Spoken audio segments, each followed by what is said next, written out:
అస్సలాము అలైకుం, నమస్తే. అందరు బాగుండాలని కోరుకుంటున్నాను. ఈ లోకము పాపమైన లోకము, స్వార్థమైన లోకము. ఈ లోకంలో జీవిస్తున్నామంటే చాలా జాగ్రత్తగా కలిగి ఉండాలి.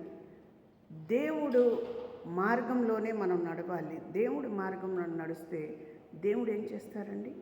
పరలోకం రాజ్యం ఇస్తాడు. ఈ లోకంలో నుంచి మనం రక్షణ పడి, ఈ లోకంలో నుంచి విడుదలయ్యి, ఈ లోకంలో పాపంలో నుంచి విడుదలయ్యి దేవుడి చిత్తంలో మార్గంలో మనం నడుస్తూ పోతే దేవుడు ఏం చేస్తాడు తెలుసా? పరలోకం రాజ్యం ఇస్తాడు, మనకి మంచి మార్గం ఇస్తాడు, రాకపోకల తోడుగా ఉంటాడు, రక్షణ ఇస్తాడు, సంపాదన ఇస్తాడు, కష్టాలు తీరుస్తాడండి దేవుడు. మనం దేవుడి మార్గంలో నడవాలి. ఈ భూలోకంలో మనం అందరము కూడా జీవము కలిగి ఉన్నాము. ఒక చెట్టు కాదు, ఒక నోర్లేని జీవులే కాదు, ఎన్నో రాసులు ఉన్నాయి. ఈ భూమి కూడా జీవము దేవుడు పోస్తేనే పంట ఇస్తుంది. ఆకాశం కూడా దేవుడు ఆశీర్వదిస్తేనే వర్షం కురుస్తుంది. సూర్యుడు కూడా దేవుడు ఆశీర్వదిస్తేనే ఉదయం కాలం ఒక టైము, సాయంత్రం కూడా ఒక టైం దేవుడు ఇచ్చారు ఆయనకి.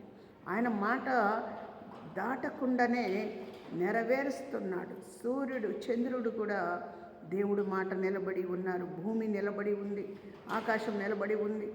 ఆకాశంలో మరి ఎంతగానో నీరుని దేవుడు వేస్తున్నాడంటే మనం ఏదన్నా చేయగలుగుతున్నామా?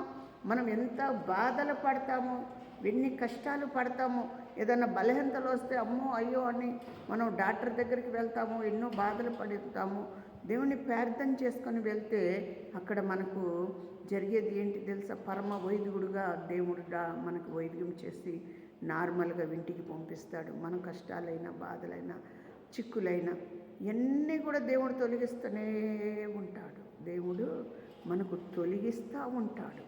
ఈరోజు సంపాదన కలిగేది దేవుడు ఇచ్చేది, సంపాదన తీసేసేది కూడా దేవుడే. ఇచ్చేది ఆయనే, సంపాదన కొంచెం కొంచెం కరిగేది కూడా, కరిగించేది కూడా దేవుడే. మనం అనుకుంటాం నాకేం పర్వాలేదు, నాకు అన్నీ ఉన్నాయి అనుకుంటాం. కానీ అన్నీలో కూడా సున్నా అయి ఉన్నావు అని దేవుడు చెప్తున్నాడు. నీ మంచి మార్గం, మంచి మనసు, నువ్వు ఏ అలవాట్లు చేసుకొని ఉన్నావో, దేనికి నువ్వు బానిసై ఉన్నావో అది నువ్వు జాగ్రత్త పడి ఉండాలని నేను కోరుకుంటున్నాను. అందరం కలిసి ప్రార్థన. నా దేవా, నా రక్షకుడా, తండ్రి, నీ చిత్తమయ్యా, బిడ్డలందరినీ మీరు దీవించి, మీరు ఆశీర్వదించి, ఘనమైన కార్యాలు మీరు ఈ మందిరంలో జరిపించి, యెహోవా వీరే ప్రార్థన మందిరం నీ చిత్తంలో మాకు ఇచ్చావు ప్రభువా. అయ్యా, మీ రుణము మేము తీర్చుకోలేని స్థితిలో మేము ఉన్నాం. ఇక్కడ ఎవరైతే నాయన గుప్పెట్లు ఇప్పి కానుక ఇస్తున్నారో నూరెంతలు వేంతలుగా చేసి బిడ్డల్ని దీవించి ఆశీర్వదించండి. అయ్యా యేసయ్య, భీమవరం దగ్గర పల్లెటూరు గ్రామం నుంచి బిడ్డ మరి ఎంతగానో కానుక పంపిస్తూ ఉంటారు. కనీసం నాకుతో కూడా చెప్పరు నాయన. అయ్యా, ఆ బిడ్డని కూడా మీరు ఆశీర్వదించండి. అయ్యా, బిడ్డలందరినీ దీవించండి, ఈ లోకానికి దీవించండి.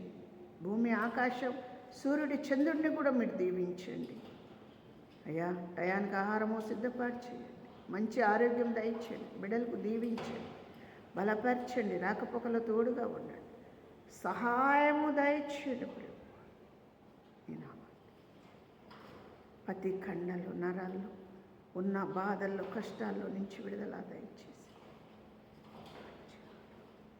యేసునామమున అడుగుతున్నాం తండ్రి, ఆమేన్, ఆమేన్. అందరికీ వందనాలు. యేసునామంలో అందరి కొరకు ప్రార్థన చేయండి. అందరి కొరకు నేను కూడా ప్రార్థన చేస్తాను దేవుడి కొరకు.